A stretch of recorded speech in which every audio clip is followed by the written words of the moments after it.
Hello friend, online ला classes पर आप सभी लोगों का स्वागत। एक बार फिर मैं मुस्लिम विधि से एक नए टॉपिक के साथ आप सभी लोगों के साथ मैं हाजिर हूं आपकी खिदमत में। मैं आज जो बात करता हूं मेहर की परिभाषा की बात करता हूं।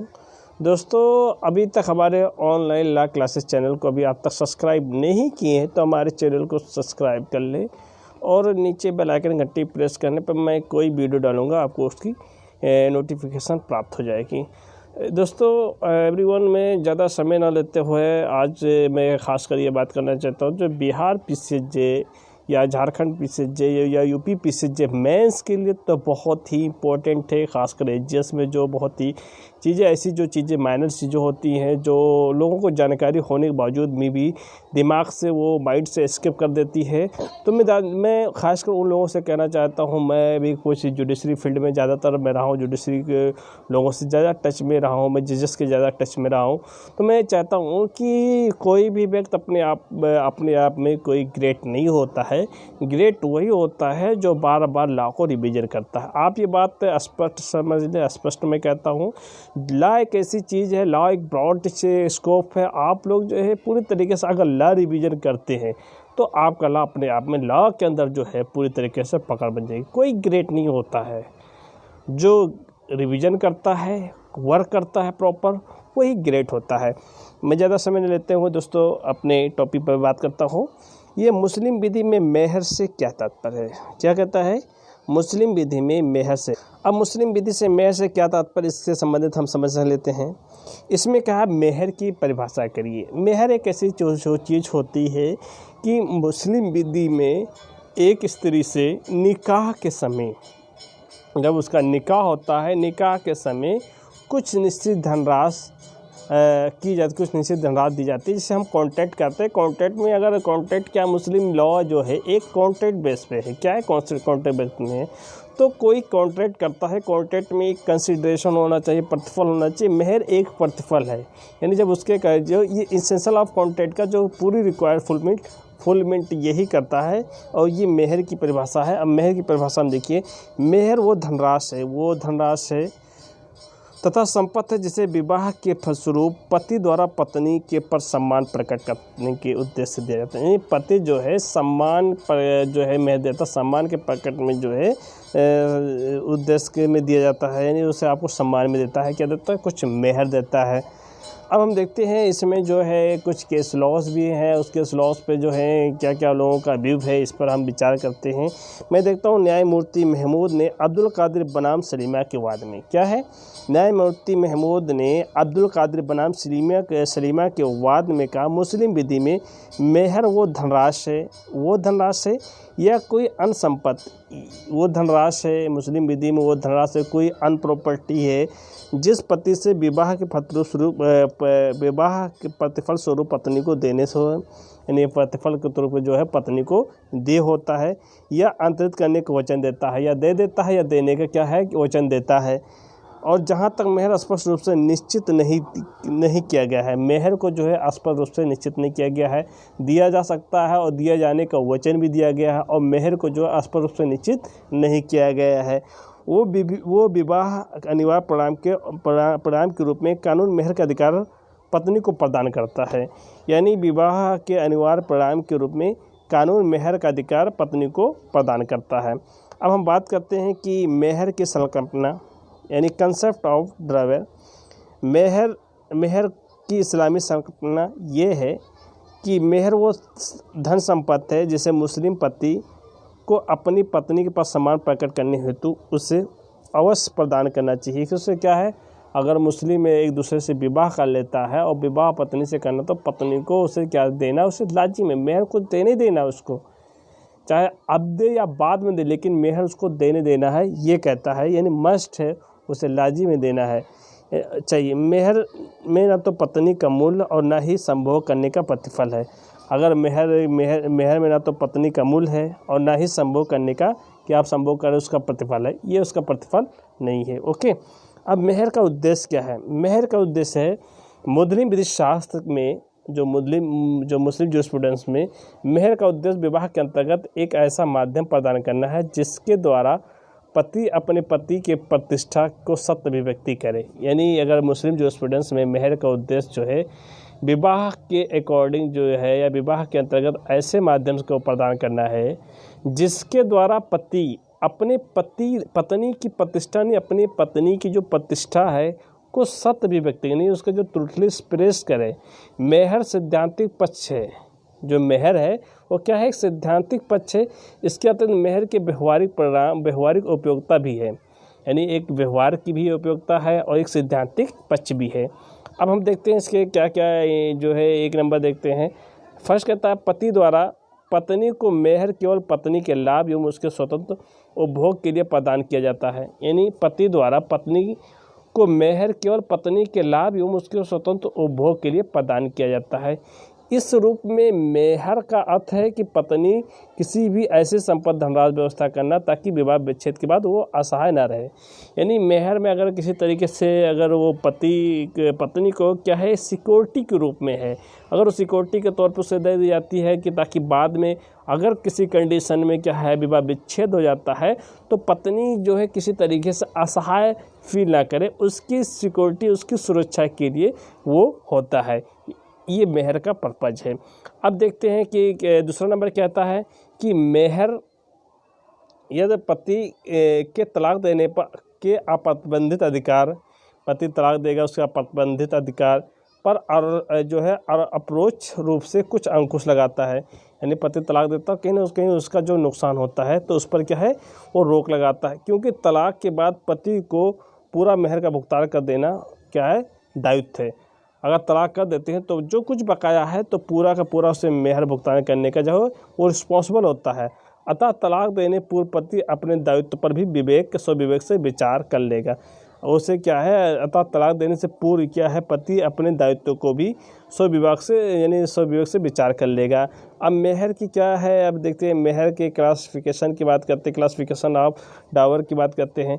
उचित मोहर और निश्चित मेहर। एक मेहर मुअज्जल होता है, मुअज्जल एक मेहर होता है कि जो तत्कालिक देय होता है, मोहर जो तत्कालिक देय होता है, जिस दिन शादी होता है उसी दिन देय होता है। एक मेहर होता है कि बाद में देय होता है, जिसे कहते हैं मेहर मुअज्जल। अब उचित मेहर या अनिश्चित मेहर में ये प्रथागत यानी प्रॉपर डावर और अनस्पेसिफिक डावर। विवाह के समय यदि मेहर निश्चित न हो पाए, यानी मेहर निश्चित न हो पाए तब पत्नी मेहर पाने का अधिकार होता है। यानी विवाह के समय यदि मेहर निश्चित न हो पाया हो, विवाह के समय मेहर जो है निश्चित नहीं हो पाया हो, तब भी पत्नी मेहर पाने का अधिकार होता है। भाई अब कुछ शादी हुआ, अब शादी में कोई डाउटफुल है कि कितने का मेहर है कितने का मेहर नहीं है, अगर वो अनिश्चित अनसर्टेन है तब भी उसे जो है क्या नाम मेहर प्राप्त करने का अधिकारी होता है। मेहर का उल्लेख ना हो तो उचित धनराशि संपत्ति अदालत मेहर रूप में तय कर देगी। अगर मेहर का जो धनराशि है वो स्पष्ट नहीं हो तो कोर्ट उसे जो है तय कर देगी। ठीक है, उचित मेहर की धनराशि निर्धारित का सिद्धांत या अदालतों के निम्न घटकों पर जो है विचार करना चाहिए। पहला क्या है देखते हैं, पहला क्या कहता है, ए पत्नी का व्यक्तिगत गुण, यानी पत्नी का जो है व्यक्तिगत गुण होता है। बी कहता है पत्नी के पिता के सामाजिक स्तर कहता है। सी कहता है पत्नी के पितृत्व कुल मेहर धनराशि का कोई उदाहरण अथवा उसे परिवार प्रचलित परंपरा के अनुसार प्रथा। डी कहता है पत्नी की आयु और सुंदरता व मानसिक क्षमता। सिया विधि में मेहर की राशि जो है 500 दिरहम से अधिक नहीं। सिया विधि में कितनी मेहर है, जो 500 दिरहम से अधिक नहीं है। अब सिया और सुन्नी विधि यानी हनफी विचारधारा में 10 दिरहम तक है। देखिए उसमें 10 दिरहम, यहाँ 500 दिरहम तक है। लेकिन कहीं आप देखेंगे कि सिया सुन्नी में कहीं दिया नहीं है कि कितना दे होना चाहिए, लेकिन यहाँ प्रॉपर जो है सिया में ये आपको कैलकुलेट करके क्या 500 दिरहम से अधिक नहीं हो सकती है, ये बात कहा गया है। अब निश्चित मेहर की बात करते हैं, स्पेसिफाइड डावर, यानी सामान्यता मेहर जो है, समानता मेहर का निर्धारण स्वपक्षकारों या उनके अभिभावक द्वारा ही होता है। यानी सामान्यता मेहर का निर्धारण स्वयं पक्षकारों या उनके अभिभावक द्वारा ही होता है। जो उनके माता पिता हैं या उनके कोई माता नहीं है, पिता नहीं है तो कोई भाई है या चाचा हैं, तो कोई भी उसे मेहर के धनराशि को जो है समानता निर्धारण करता है। और अब इनको जो द्वारा जो धनराशि संपत्ति मेहर के रूप में निर्धारित कर दी जाती है उसे निश्चित मेहर कहते हैं। मेहर की धनराशि लिखित भी हो सकती है, मेहर की जो धनराशि है लिखित भी हो सकती है और मौखिक भी, दोनों चीज़ें हो सकती हैं। लिखित रिटर्न भी हो सकती है, ओरली भी हो सकती है। किसी अभिभावक द्वारा निश्चित की गई मेहर धनराशि भुगतान के लिए कभी भी अभिभावक व्यक्तिगत रूप से उत्तरदायी नहीं होगा। यानी मेहर की धनराशि में जो है लिखित भी हो सकती है और मौखिक भी हो सकती है। किसी भी अभिभावक द्वारा निश्चित की गई मेहर की धनराशि के भुगतान के लिए कभी भी अभिभावक जो है व्यक्तिगत रूप से जो है उत्तरदायी नहीं होगा। अब हम बात करते हैं सिया विधि में। सिया विधि में बात करते हैं। सिया विधि में क्या है कि अगर अवयस्क के विवाह अभिभावक द्वारा संपन्न कराया जाता है, जो माइनर है अगर उसके विवाह का जो है कराया जाता है तो उसके गार्जियन द्वारा कराया जाता है, तो पति के जो है इनकम्पिटेंट है तो मेहर के भुगतान उसके माता पिता या कोई अभिभावक द्वारा उत्तरदायी माना जाता है। जो संरक्षक में वो भी उसका उत्तरदायी माना जाता है। ठीक, अब हम देखते हैं निश्चित मेहर को निम्न भागों में बांटा जा सकता है। अब निश्चित मेहर को निम्न भागों में दो बांटा गया है।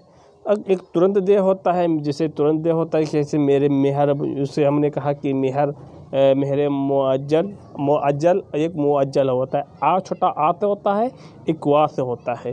ठीक, अब निश्चित मेहर यदि भुगतान के लिए क्या होगा, निश्चित मेहर यदि भुगतान के लिए यदि तय हुआ है कि विवाह पूर्ण हो जाने के पश्चात पत्नी जब चाहे इसकी मांग कर सकती है, तब मेहर को तुरंत देय मेहर कहा जाता है। यानी निश्चित मेहर में यदि भुगतान के लिए यदि ये तय होता है कि विवाह पूर्ण हो जाने पर पश्चात पत्नी जब चाहे इसकी मांग कर सकती है। अगर विवाह निकाह हो जाता है और निकाह होने के बाद में पत्नी किसी भी कंडीशन में जब चाहे वो मेहर जो है मांग सकती है, और मेहर उसे जो है क्या होगा, तुरंत देना होगा।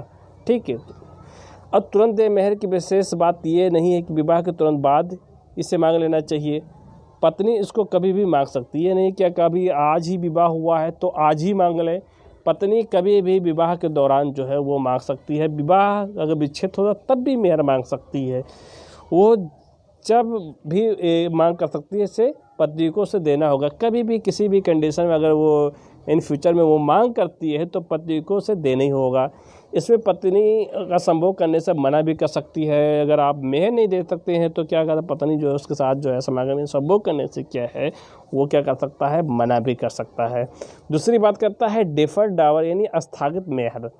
स्थगित मेहर किसी भी विशेष घटना घटित होने पर दिया जाता है, यानी किसी भी विशेष घटना घटित होने पर ही दिया जाता है। ये घटना पक्षकारों के बीच में आपस में तय होता है, यानी ये पक्षकारों के जो आपस में तय होता है, जब कोई घटना घटित होगा तभी दिया जाएगा। इस घटना पूर्व स्थगित मेहर दे नहीं होता है, यानी स्थगित मेहर दे नहीं होता है। घटना पूर्व ही विच्छेद हो जाता है तो भी विवाह विच्छेद किसे देना हो सके। अगर घटना पूर्व ही और डाइवोर्स होता है तो डाइवोर्स होने के बाद भी उसे मेहर देना ही देना होगा। ठीक, ये बात करता। उदाहरण के लिए क्या कहता है, उदाहरण के लिए पत्नी और पति के बीच में ये तय होता है, पत्नी और पति के बीच में ये तय होता है जैसे ही पति दूसरा विवाह करेगा उसे तुरंत मेहर का भुगतान करना पड़ेगा।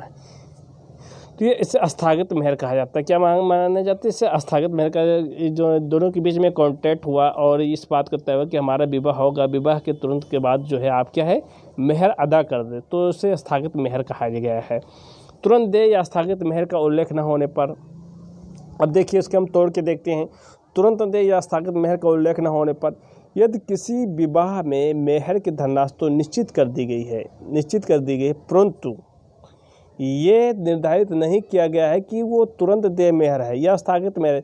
इनका निर्धारण नियमों के अनुसार होगा। यानी यदि किसी विवाह में, किसी निकाह में मेहर की जो धनराशि निश्चित कर दी गई है परंतु निर्धारित न किया गया हो, अगर उसे क्या है निर्धारित न किया गया हो या तुरंत दिए मेहर है या स्थगित मेहर, तो इसका निर्धारण निम्न नियमों के अनुसार होगा। अब सुन्नी विधि में क्या कहता है, सुन्नी विधि में कहता है कि इस विधि में उल्लेख न होने पर कुछ भाग में तुरंत दिए, बाकी शेष को स्थगित मान लिया जाएगा।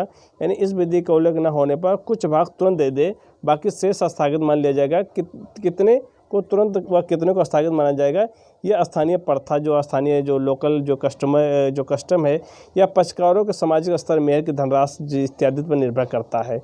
जो उसके पक्षकारों या सामाजिक स्तर से उस पर जो है धनराशि पर जो है इत्यादि निर्भर करता है। सिया विधि में क्या है, इसमें तुरंत दे में स्थगित का उल्लेख न होने पर सारी धनराशि तुरंत होगी। यहाँ सिया में स्थगित नहीं है, यहाँ जो कहा गया है वो तुरंत दो, उसके बाद में काम खत्म करो, ये बात सिया विधि में स्पष्ट है।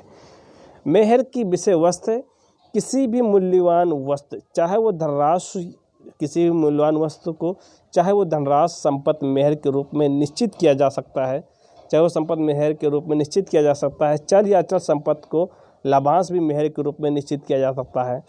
पति द्वारा पत्नी को कुरान का पाठ कराना मेहर के रूप में निश्चित किया जा सकता है। यानी पति द्वारा पत्नी को कुरान का पाठ कराना मेहर के रूप में निश्चित किया जा सकता है।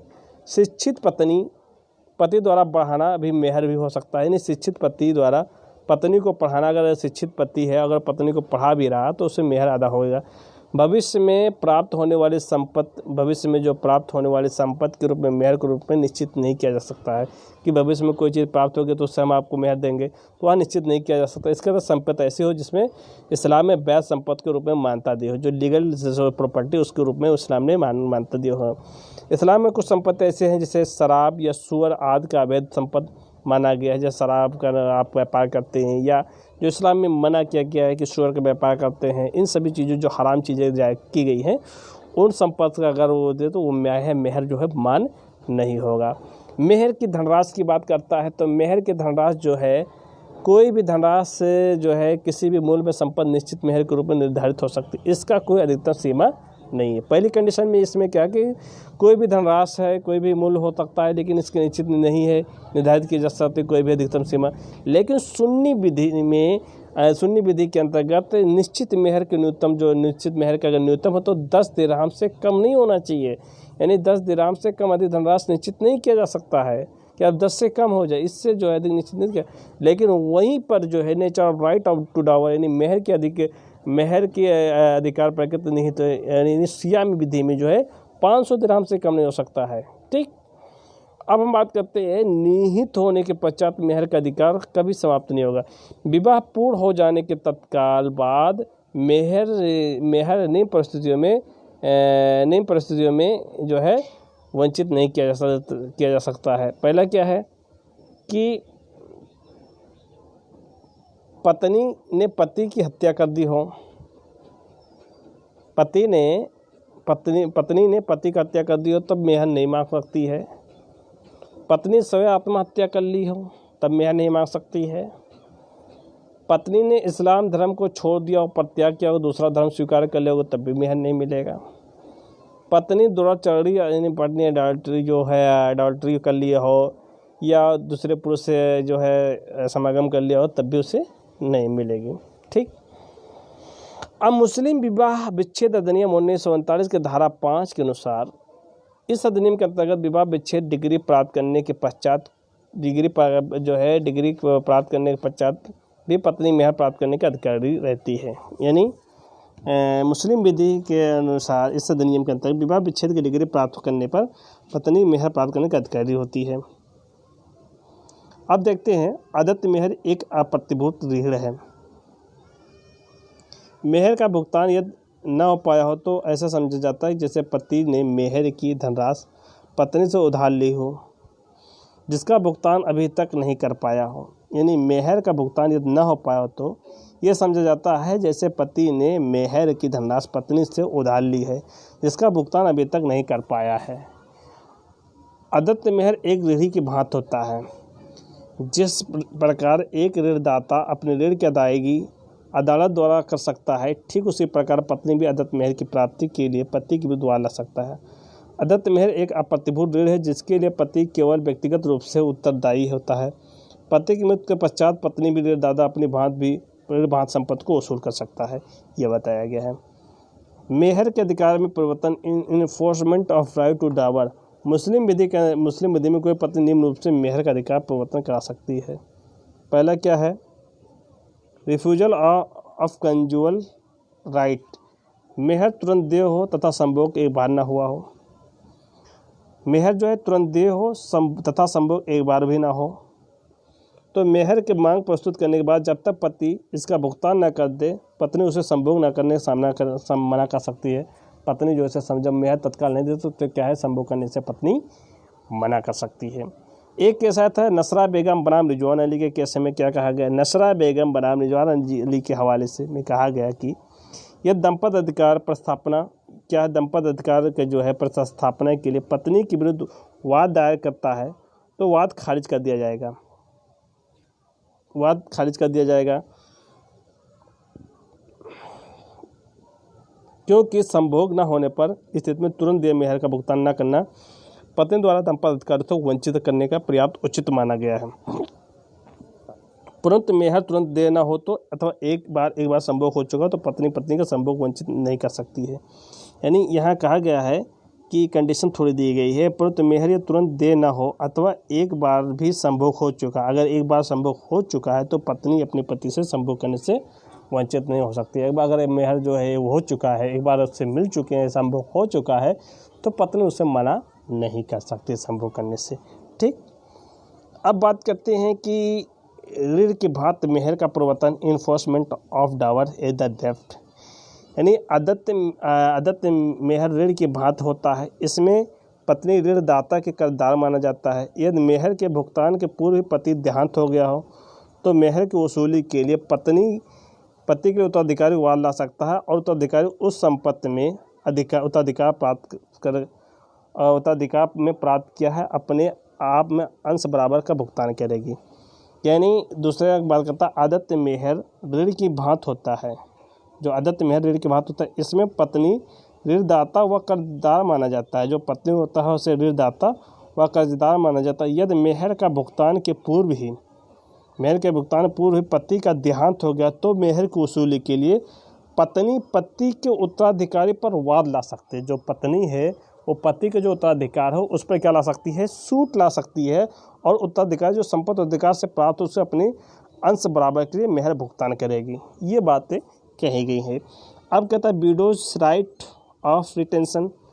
अब इसमें ये कहा गया है कि इस अधिकार के अंतर्गत क्या है, इस अधिकार के अंतर्गत पति अपने जीवन काल में पति की स्वतंत्र सहमति यदि पत्नी अदत्त मेहर के बदले पति की संपत्ति में कब्जा बना लिया हो, पति देहांत के पश्चात उसकी विधवा द्वारा उस संपत्ति तक कब्जा बना रखने का अधिकार रखती है जब तक पति उत्तराधिकारी अदत्त मेहर का भुगतान न कर दे। यानी इस अधिकार के अंतर्गत पति के जीवन काल में पति की स्वतंत्र सहमति यदि पत्नी के अदत्त मेहर के बदले पति की संपत्ति पर कब्जा बना लिया हो तो पति के देहांत के पश्चात उस विधवा को उस संपत्ति पर तब तक कब्जा बनाए रखने का अधिकार होता है जब तक उसका पति उत्तराधिकार अदत्त मेहर का भुगतान ना कर दे। ये बताया गया है। अब देखिए कि विधवा के पद धारण के अधिकार के मुख्य विशेषताएं निम्न है। दोस्तों मैं अभी यहीं पर अपना वीडियो जो है विराम लगाता हूँ, आगे एक पार्ट और बढ़ा दूँगा। अभी तक मैं चाहता हूँ कि आप लोगों से ये गुजारिश करता हूँ कि पूरे तरीके से लॉकडाउन जो है 3 मई तब बढ़ा दिया गया है देश में 3 मई में। पूरे देश में ये पैंडेमिक है, ये पूरे देश में एक बहुत बड़ा महामारी बीमारी है जिससे चलते हुए हम लोगों को बचाव की आवश्यकता है और साथ साथ सोशल डिस्टेंस का पालन करने की आवश्यकता है। भारत सरकार इतनी आर्थिक नहीं सहन कर सकती है जितनी अन्य देशों ने सहन करने की क्षमता है। आप ही लोग जो है एक देश के नागरिक होने के नाते आपका ये दायित्व बनता है कि जब आप सुरक्षित होंगे तो देश सुरक्षित होगा। हम बाद में इस देश की आर्थिक ढांचा को खड़ा कर सकते हैं। अभी हमें देश में जो है कोरोना से फाइट करना है, तो आप हम सब मिलकर कोरोना से फाइट करें और ईश्वर से प्रार्थना करें, हे ईश्वर या अल्लाह इसे जल्द से जल्द जो बला है या वबा है इसे मौला इसे जल्द से जल्द ईश्वर इसे जल्द से जल्द जो है ख़त्म करे। पूरी दुनिया को जो है एक पूरी दुनिया को फिर से सलामती दे। जो गुनाह हुए हैं अल्लाह उसे माफ़ कर दे, ईश्वर उसे क्षमा कर दे। दोस्तों जो भी कुछ है किसी कंडीशन से उनसे माफ़ी मांगे और हम चाहते हैं एक नई दिशा चाहते हैं, एक नई पटरी चाहते हैं और उस तरीके से हमें एक आपस में प्यार चाहिए। हमें किसी धार्मिक किसी धार्मिक में मतभेद नहीं करना चाहिए या पर्टिकुलर किसी के ऊपर आपसी सौहार्द को जो आप बना के रखना चाहिए, बिगाड़ना नहीं चाहिए। दोस्तों ऑनलाइन लाइव क्लासेस पर आप लोग बने हैं और ज़्यादातर हो सके अगर आपको अच्छा लगे तो हमारी वीडियो को लाइक ज़रूर करिएगा, शेयर करिएगा। थैंक यू, धन्यवाद, अल्लाह हाफिज़।